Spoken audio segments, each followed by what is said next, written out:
So let's go back to discussing salesmanship and where it comes from. For me, the most important one is talent. The thing is that everyone has got some talent in sales. When you're a very young child, you learn some very basic sales techniques with your parents. You say to your mother, for example, "Hey mum, could you buy me this new bike? And if you do, I'll promise to be very good and I'll take the trash out every day." That is sales, pure and simple. You are coming to a deal where you offer something in exchange for something else. So everyone has some talent in sales, but most people, many people, don't have a lot of sales talent. However, quite a lot of people end up one way or the other in sales.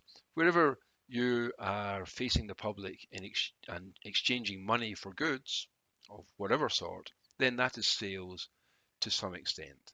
So, like this old guy, he's running a stall somewhere trying to sell his wares to passers-by. That is selling, but it's relatively low-level selling. At the higher end, of course, some people make an awful lot of money out of selling. If you're selling big products, big ticket items, big projects, there's a lot of money on the table. And hopefully, at the end, a lot of money in your pocket. But all of that, for me, is driven by talent. And talent covers a whole pile of different things. And one of them, of course, is the next thing that we're talking about, attitude. Some people believe that having an aggressive attitude is the way to go. I must admit, I can't agree with that. Sometimes aggression can pay in very specific circumstances, but by and large, I would always recommend to be nice. It's that simple. To be nice, be kind, be gentle, be cooperative, be supportive, and be helpful. Being aggressive, for me, usually that's pushing too hard. On the other hand, of course, what you don't want to do is have a very laid back, uninterested, who cares kind of attitude. You have to be positive, positive for yourself and positive for your customer. Attitude, you have to get the attitude right. Everyone sells in a different way, everyone has a different personality. For me, though, I would say don't be too aggressive, but equally, don't be too passive. The next thing we're looking at is training. There are probably millions of sales training companies around the world. Some of them follow specific authors or specific ideas or specific approaches. Some of them tailor what they do to suit your requirements or your company's requirements. The question really is, how valuable is training? For me, the answer to that is, if you're starting out in sales, training is excellent. It can show you some specific rules, it can give you some good guidelines, it can help you to build your sales process. For other people, training can be more of a question mark. They say, why on earth do I have to do more training? I've been in training, I've been in sales for years. The advantage of training is that it takes you out of the live sales activity for a day, for example, and gets you to stop and think. For me, that's the key thing about training. Training isn't necessarily about the content of the training itself. It's a way to help you to refocus on sales, the sales process, the way you do it, the way you think about it, the way you feel about it.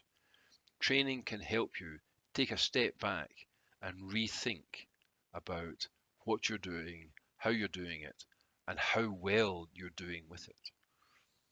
Training can help just to press the reset button and help you to say, maybe I can change and make things better.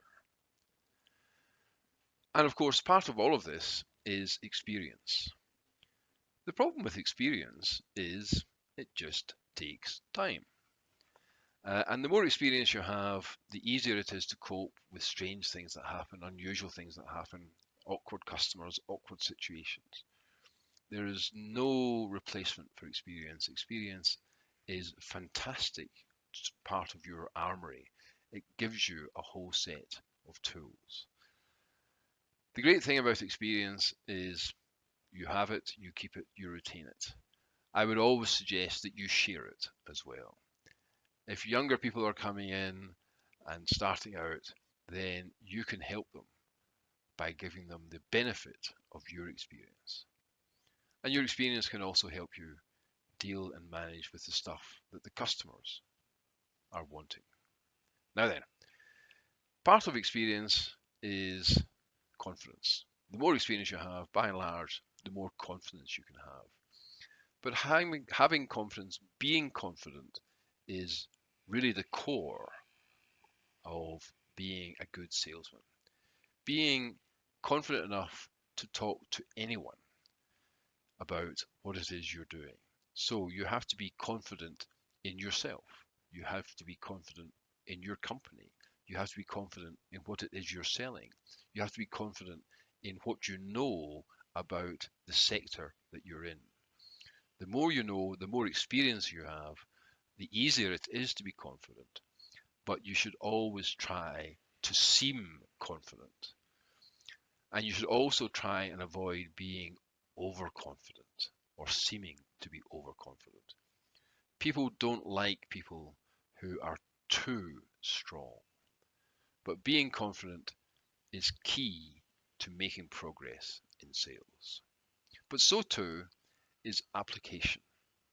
Now, don't get confused here. An application or an app is what you find on your phone, but the word application in English simply means working hard, focusing on something and working hard at it. And that is something you will certainly find in sales. Sales is all about application, working hard to find the customers, to find the right solution for the customers, to find the right way to convert the customer to a client. And that, of course, also takes determination.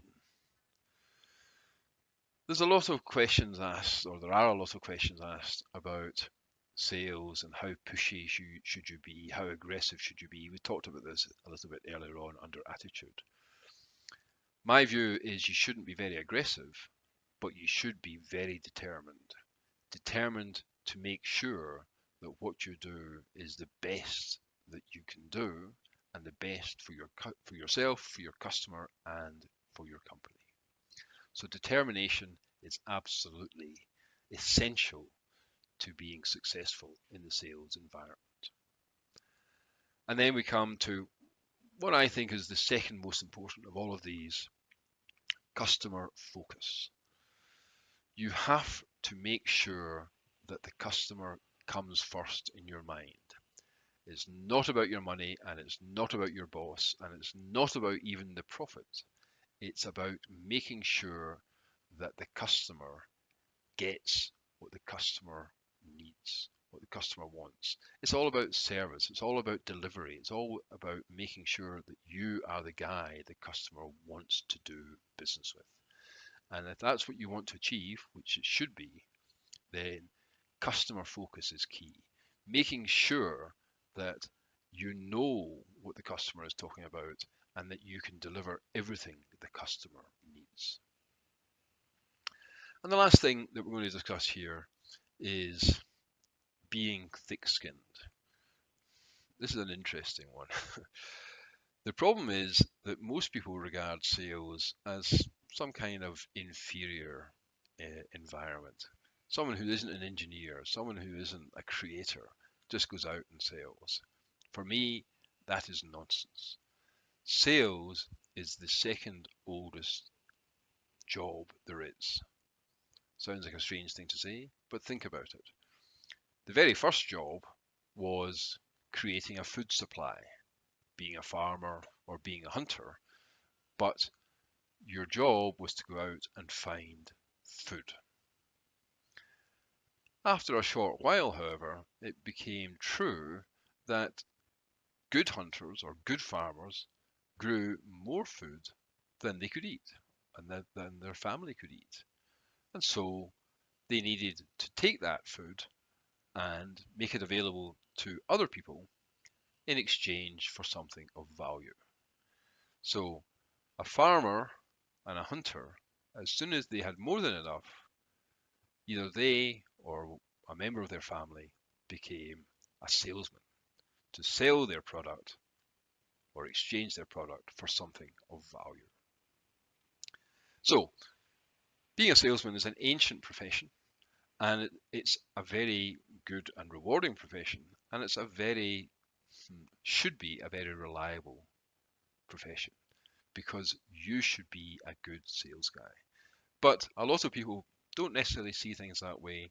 They regard sales as being less than ideal, and they make comments. And they will also say no. One of the great things about being a salesman is you have to face people, accept that they say no, and move on. Don't let it affect you. Be thick-skinned. Make it just as if it's water flowing off your back. It doesn't matter. Move on.